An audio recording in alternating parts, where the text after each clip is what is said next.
You're tuned in to the Breaking Red podcast, the show for rising military leaders who want to trailblaze the future. We tackle the profession of arms with creative solutions to dynamic issues. This isn't your typical leadership course, so be ready to step up your game and define the future. I am your host, Gabriel Gabe Rockavilla. Let's go.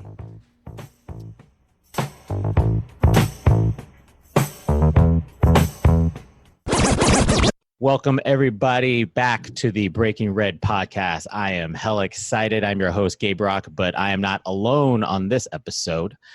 Today, I got my Alaskan brother from another mother, Charles Ski Dobson. What it is, Ski? Hey, man, everything is good over here, big bro. Ski Dobson, man. So still trying to be like you when I grow up, kind of, you know. So that is ridiculous. So Ski and I know each other. We actually both served as squadron commanders for 2 years in Alaska, and I was stationed at Elmendorf Richardson. He was stationed up in Eielson, and you know we met each other a little bit during one of those, you know, the PACAF Squadron Commander Charm School. We had to just figure out all these things, whatever the things they're trying to teach us, and we were like, I think we kind of talk about other things. And then we saw each other again at like the Comm Squadron Commander thing. We were like, we are not like the rest of these dudes. 100%. Yeah. 100% with all of that. So it was a reason why I wanted to bring you on the show is actually up front for everybody. Ski is the one that it's for real inspired me to actually start Breaking Red podcast. He was out there. He likes to call himself my hype man. I'm like, no, we're peers, bro. But he was definitely trying to be like, dude, we need to do these things and blah, blah. And I'm like, all right. All of a sudden I'm moving my ass because I have someone who is pushing me along. And a lot of times for me, anyway, that's something that really works out for really well for me. So, Gabe, let me cut you off there, man, because that's the thing, man. When you meet a cat who's like on your level and above it and does things and moves in the same way that you kind of operate and has her own flavor to doing it, it just makes you more inspired. You kind of look up to that person. And so the only thing I would add to that, man, is, you forgot the swag aspect. And I think that's a lot of what you bring, man. It's definitely a level of confidence that that I carry, and I think I definitely carried it differently as the two-time squadron commander. I know Allison was your first, hopefully not your last squadron command tour, but it was just a thing of like, oh man, this is stuff we do out here, and it's like, really, you could do that? Like, yeah, you're a squadron commander, man. Do all kinds of stuff. Yeah, you can do it, and you cannot be a robot, man, and you cannot be that guy in that poster from that commercial, man. I mean, man. Leadership comes in all different flavors, right? I don't have to look like those recruiting posters that you always keep on friggin' tagging me with the dude with the smile and the Army ACUs. I do not look like that dude. But that shit is so awesome. Fuck that dude. I do not look like that dude. A little bit I do, but that's beside the point. As much as I look like David Goggins. So anyways, one of the formative things that Ski and I talked about, actually, before when we ended our tours at Alaska, wifey Jean and I decided that we were going to drive cross country from Alaska to Maryland, pretty much a paid Air Force vacation. And right before we started, I saw Ski posting about David Goggins' book, Cant Hurt Me, Master Your Mind and Defy the Odds. I was like, what is this dude? I mean, I heard about the book, but I haven't seen somebody so hype about it. And I was like, I bet. So let me go get the audiobook, and wife and I listened to it on the drive over.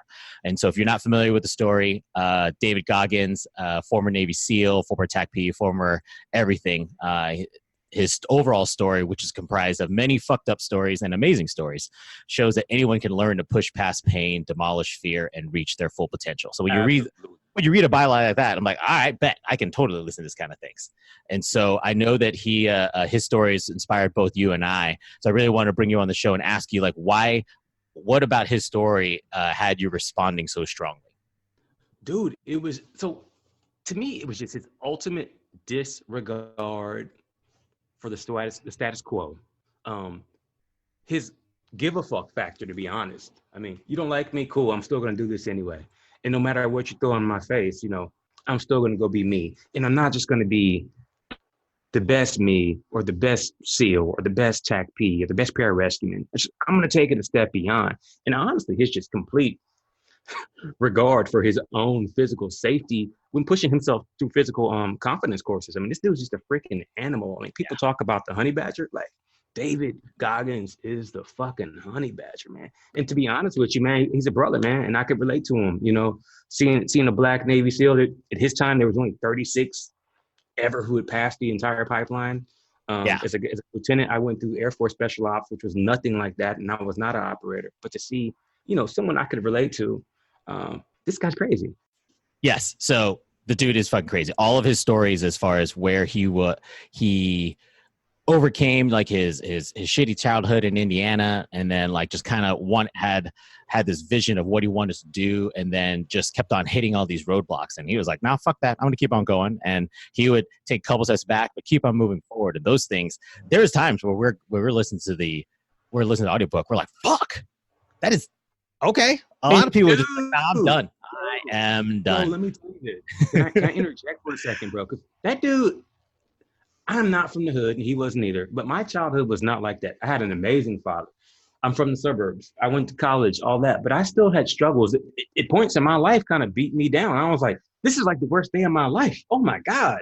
And I listen to this cat, you know, and like, I'm running on 2 broken legs. You know, my dad just beat me after he whipped out a pistol. I'm like, bro.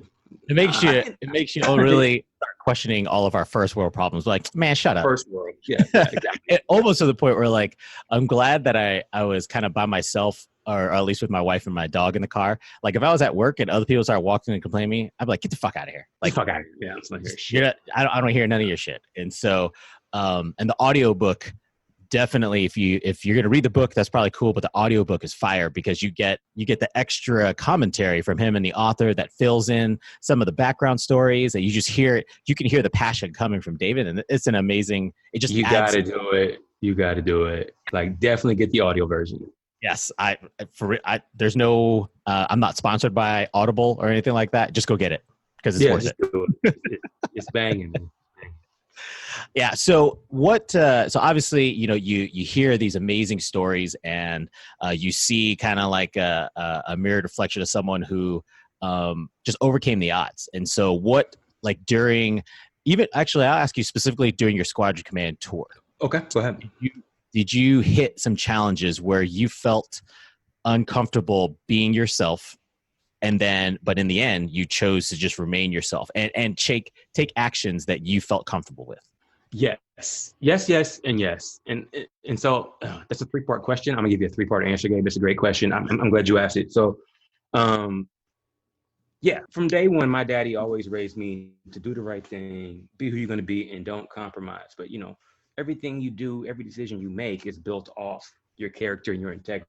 So, you know, when I was 12 years old, I was a point guard. He was like, hey, man, make the right call. You're in charge. You're the floor general. And as I moved on through the military and through life and through college, you know, it was always kind of do the right thing. But when you get to the military, and especially when you get to command, there's an expectation that it's a cookie cutter type shit box you're put in, right? And the preponderance of the force looks and acts a certain way from a command perspective. So when you know, if you're working at Goldman Sachs and then all of a sudden you throw in a senior market executive like Busta Rhymes, right? You're going to encounter some conflicts. But if Busta Rhymes is in that environment and he's making the right calls and making you money and accomplishing the mission, it shouldn't be an issue. So I would say for the first year and a half, it was completely embraced. It was cool. But then I had a rotation of people come in and out, and I made some command decisions to remove some people from some specific positions. They caused some churn, and it had a domino effect.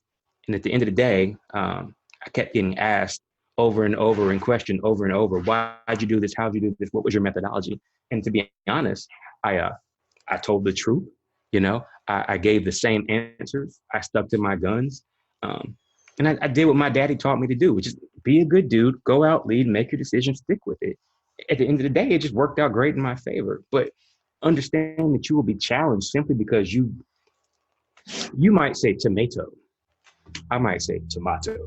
But the way that you say things, right? The way that you cross, the way that you carry yourself, the way you give a handshake, all those things come into play. I think especially when people first meet you and I, and then they understand, like, wait, you're a squadron commander? Like, yeah. Like, you and I are not loud Dude, about it. when I met you, I was like, there's no fucking way. They're just rolling in on a skateboard. Like, fucking right. Like, there are just some dudes, like, where there's times where I'll be out and about or I'm in uniform, right? And so people ask me, or even when I'm not in uniform, they're like, so where do you work? I'm like, I work on base. Yeah. What do you do? I'm in the comm squadron. Like, oh, that's cool. And then like we just keep on talking, and then eventually they're like, wait, so what do you exactly do? I'm like, well, I'm the commander. And Yeah, people are like, oh, okay. So we're not upfront about it because we don't need to be upfront about it. However, during those difficult times, I think you and we are very, very comfortable with the decision we're going to make because we're confident in that we're doing the right thing. And the right thing is a lot of times it's very scary for people. And that's a difference. It is unpopular. I want to save my career, or I want people to like me. Like, no, and I'm not saying we don't make decisions. We're human, so we're not making all decisions without just like fuck everybody. Like, no, that's not how we operate. But we have our eye on the ball. We know what the vision of being a good leader is, raising a good team, who are the good teammates, right? And so like people sometimes see that as being abrasive, or because we're not the take care of everybody and we put on the smile and we're trying to. Hey, brother Gabriel, you know what I think? I think we live in this coddled age where people don't want to hear the truth. So I've never told this to a truth, but this has always kind of been my methodology, how I talk to people. It's very upfront. You've been late for 3 days straight, and so I'm just telling you you're late. Or you just failed 3 PT tests. So I'm gonna work with you, but you failed. David Goggins would say, like, you're fat, fix your fucking self. But but he's right. If you're fat, then you're fucking fat, man. Like just be honest. You can't move forward until you deal with the problems that you have. I have plenty of insecurities and plenty of weaknesses. Trust me, like plenty. But until I attack them head on, you won't get anywhere. It's a interesting. I'm staring at the title, Cant Hurt Me. And I actually think, I never thought about this, and maybe this is the whole point behind the title, where if you are strong enough in yourself and someone gives you just honest feedback, it's not going to hurt you. I've had people tell me that I could have done things better, or I probably made a mistake here and there, but I take it in as positive feedback, right? I can hear things and hear through exactly, kind of read through the lines. I need to take, bro. Most people can't, bro. People, they hear that immediate things and they start, and to be honest, I was like that when I was a younger CGO. I was very, very sensitive to what people said, and it shaped certain things. And I think that's the reason why I am right now. I had to work hard he uses that word, callous my mind, that phrase, callous your mind. I love it. Dude, when I heard that, and then I was like, because I got calluses on my hands, which my family hates because Gina obviously hates calluses. Now, shut up, you're nasty, Ben. And so Ben's playing PlayStation in the back. Did he say you got ashy hands? He said you need some lotion? Ashy. That's what I heard in the background. He said nasty. Ashy and callous. Also could be ashy. I raise my kids right because they know what ashy means. But it's one of those kind of things of, don't be so butthurt if I give you feedback. And I agree with you. There's certain times where, and I'm not going to this is not a generational thing, because I think even people in our generation above, they get super sensitive about any kind of feedback. But like, just listen to what I'm saying. And if you and I choose to use the very abrupt words or whatever it is, it's not because it's definitely because we care, but just we get to the point. We're not going to fluff it around with all the extra. There's not time for that, especially in our profession. We're military officers, right? And I know we're Air Force officers, but a lot of us have been in plenty of combat and been shot at. I've deployed. I've been to Afghanistan. I'm sure you've been some places too. Yep. So don't get in this mindset of like, sometimes when people are being direct with you, it's not because they're not trying to be nice. It's just accomplish things, right? Yep. And a lot of times, the feedback is best timed when it's immediate. Like we'll see something and be like, hold on, we need to go to the side real quick, and be like, bro, don't ever do that again. And there's a reason. You bring them on the side and all that kind of stuff.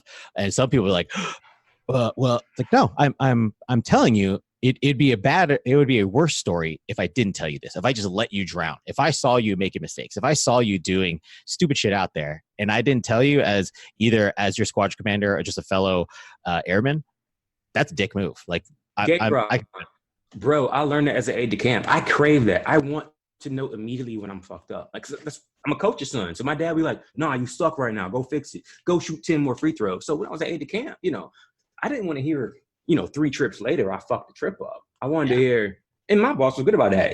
My boss is the opposite of me. He's a saint. He does not curse. He's perfect. He's like thin and handsome. He's an amazing guy, right? But there was one time the dude pulled me to the side and he was like, Charles, like, that's not going to happen again. So, Roger that. Copy, got it. But he told me like immediately, like I knew exactly what it was at the moment. He didn't let me go on and flounder and continue to have my own swag in a certain way. Like I knew he didn't like that, but he did it then. But it was direct feedback. And I wasn't mad at him. He wasn't mad at me, you know? Yeah. It's an observation. Something needs to be better. Either I need to perform better, I need to lead better, something, what, it doesn't matter. Yeah. You take out the information, keep it moving forward. There are several times when he's David Goggins, Roger that. Good. Roger that. I'm good. Cool. I'm keeping it moving, and that's the most important thing. And so, yeah, that's definitely multiple layers of lessons that I think you and I pulled from the book, and it's really, really cool. So, yeah, definitely where the book continues to leave a positive impression, I think, of both you and I, and how that there are other leaders out there like us, right? There are people out there who are strong enough in themselves, who know how to lead people, who are not afraid to be honest with people, because that's what we need now. We need honest communication. We need genuine leaders. And sometimes, what's that one phrase that he says? Like, you don't have to be like me. He says it when he's running and stuff. Yeah, so it's a couple of things about him. Here's one of the things I love that I think you're hitting on, Gabe Rock. It's like, don't put a fucking label on me. Yeah. I'm not crazy. I'm just not like you. Yeah, that's the one. I'm not crazy. I'm just not like you. We're just different people. You know, we can both meet the same objective in a different way. Don't put a label on me because you feel weak about yourself. Why are you out there running, pushing yourself that hard? Why are you doing that? And he's crazy. It's crazy, man. He'll talk about it with his family. My family does the same thing. Ski, you lost too much weight. Why are you out there lifting so much? Why are you out there running? You're 42, man. What are you doing this for? You ain't got nothing to prove. Because you're not. Yeah. Because you're not doing it. Yeah. You know what I mean? Like, because you're not. If you're comfortable being that person, if you're comfortable being overweight, if you're comfortable having high blood pressure, right on, cousin. It's a weird reaction, because I believe that when people see that, it actually shines a light on their own insecurities. They'd be like, they're just throwing shade.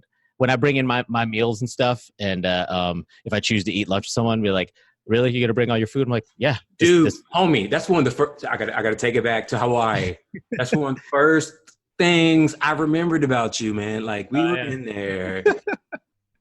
In the Aloha conference room, and this dude has like some straight up healthy, delicious smelling something he brings in.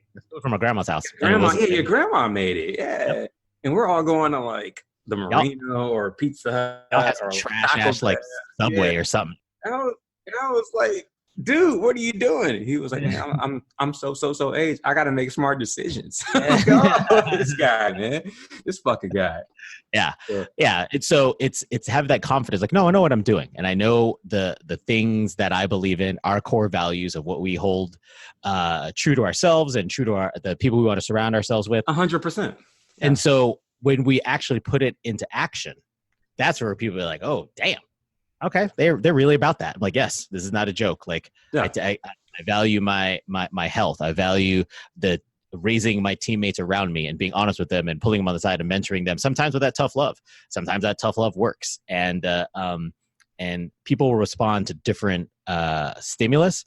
And nowadays, I think there's more examples, and I think we're going to find more people like this because of the Breaking Red podcast. Where we're willing to kind of take a risk, deliberate risk, to make sure that we are raising the right next generation of leaders. You just hit an amazing point about how me and you think about leadership and thinking outside the box. So I had a guy, this is about PT, right? I had a guy, he historically had kind of been out of shape. He'd pass a PT test and fail one. He'd be on a profile. He'd pass it. He'd fail it. He just had bad habits. Like, it was Alaska. It's Fairbanks, right? And so there's nothing really to do.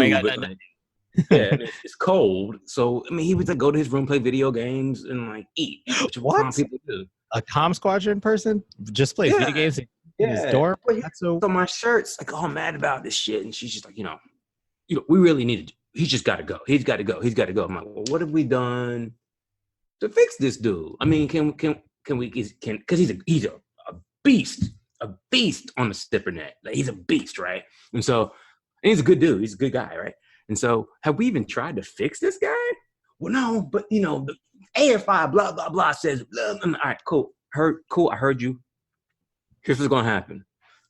I'm gonna give him one more shot, and I'm gonna go out there and I'm gonna smoke his ass every day at 6 a.m. He's going to meet me, and I'm going to smoke him. And if he passes, then he's good. You know, but like I got pushback from that. I got feedback from that. You know, like I'm just like, because that's the way I was raised. I was an AFSOC lieutenant, bro. You know, so like my boss did the same thing to me. There was a little chubby, short, fat dude, and he was good at his job. He kept failing. And my major then, his name is now, he won't mind me saying this. His name is Colonel Monty Cano. He won't mind me saying it. What you gonna do, Lieutenant? I mean, what's your plan? He's like, well, sir, I can fix him. He's like, all right, go fix it. And so we got up at 6 a.m. and he stood around the track in the morning until we got better. So that's my perspective on how you deal with that type of stuff. But there will be pushback. It's a similar, but the pushback, where's the pushback coming from? Is it because that sort of decision and action you're taking is like beneath you? Like, no, the pushback, it's non-traditional Air Force leadership. The AFI says that if you have failed this many times, then the commander should or recommend it. But you know, the chief just pushed that back to the squadron recently, right? Commanders, it's commander's business. Figure out your PT programs. Right. Figure it out. You know, and so I embraced that. And so I went out and moved out on it. But I had some people who were indoctrinated into that long-term, that old school Air Force, you know, they were like, well. There's definitely, I think there's where they read. So when guidance comes out or new initiatives about, you know, the whole revitalizing the squadron and trying to push certain decisions and authorities down to us. Which I love. I love that. Yes. I loved it. I embraced it, bro. Because I really think giving us that agility and flexibility at our level is key to actually driving change and trying to affect real positive change all through the Air Force. And so when you get like this chance of, is this really dumb? I get to do this? Yes. Okay. Then I'm just going to do it on my own. And you can't, whether or not you're going to be faulted with your decisions, I don't even care about that part. That what's most important to me is that the right decision. Right. No, it doesn't even matter. It's right. You did something. That's all that matters. You did Roger something. Roger that. You took action. Roger that. It came from the right place of wanting to you recognize an airman who had good strengths. It could be a benefit to the Air Force. And if no one else, in the absence of leadership, you lead. So if no one else is going to help this airman from whatever it is, I can take the time out, and I know it's within your wheelhouse in order to do some PT, just like me. It's like, yeah, we're going to do this whole stuff. We'll hopefully serve as an inspiration to him to either get off his ass or let him know for reals. This is what's at stake. And that was part of the package deal. I'm saying, hey, man, you're taking up my time. I'm the commander. I'm doing this. If you fuck this up, bro, like, that's a wrap. You know what I'm saying? Yep. But, yeah, and it's not a thing that they just need to be aware of what's going on and where we can help them along the way, which is the most important thing. So one of the most, because I consider myself to be a goofy ass dude. I'm a dad. I got a 7-year-old, I got a 4-year-old, I got a pretty wife. I don't know how I pulled her, right? I'm a goofy dude, right? But like the look on that airman's face when I would show up, he was like, the boss is just come out here and spoke me. You know, I mean, he didn't like it. I mean, the physical part, but the fact that, you know, someone gave a shit. Yeah. Especially the top dog in his mind, you know what I mean? So, yeah, and that's where it's that leadership by example. That's the easy and a clear example. Like where, like, no, I'm just going to go put the work in wherever it needs to be done. Doesn't matter whatever position I'm in. I just know the work needs to be done. I want to be a good teammate to a fellow airman. So those are important. And I think those are you develop. You're not going to let someone tell you that that's something wrong. Like, no, that's not. I'm not crazy. I'm just not you. You would be exactly. I'm not crazy. I'm just not you. I couldn't believe I had senior NCO saying like, "Why are you doing that? Admin accept this guy. Just get rid of him." I'm like, "What? He's pretty good." And like, you guys haven't done anything to try to fix him, and the supervisor hasn't done shit. So like, can we at least talk to him first? It's like, if y'all ain't gonna do shit, I'll smoke his ass. Yeah. I mean, it baffled me. To me, there'd be, if I was within that chain of command or his immediate supervisor, I'd feel kind of like, damn, man, now the squadron commander has to do my job, because that's really his or her job. They should have been doing it. It probably did happen too, which probably didn't help. You know, but, you know, we're talking about leadership outside of the box, right? We're breaking red, right? So and so this is going to be one of many episodes of you and I. And as long as we can keep these haters off of us, we'll probably keep on talking about this. I think you and I, again, we share a common perspective on leadership and trying to be the right leaders that the Air Force needs. I say thank you again for inspiring me to start this podcast so we can have this. This is really, I mean, you can call it a podcast. I call it just talking with my friends about stuff that we just like talking about it. And then I think we're going to be able to inspire others to be like, no, there's some of us out here, man. We out here. And I invite everybody who would like to participate in these conversations. You could join me, you could join Ski, wherever we happen to be at. We would love to help you develop the right tools and techniques that you need to be a successful leader. Because it's not everything that here's, I guess, the tagline. Everything you learn is not going to be from PME. I'll tell you that right now. There's other stuff. What you learn will not be from PME. No, it's not. They give you some examples and all that kind of stuff.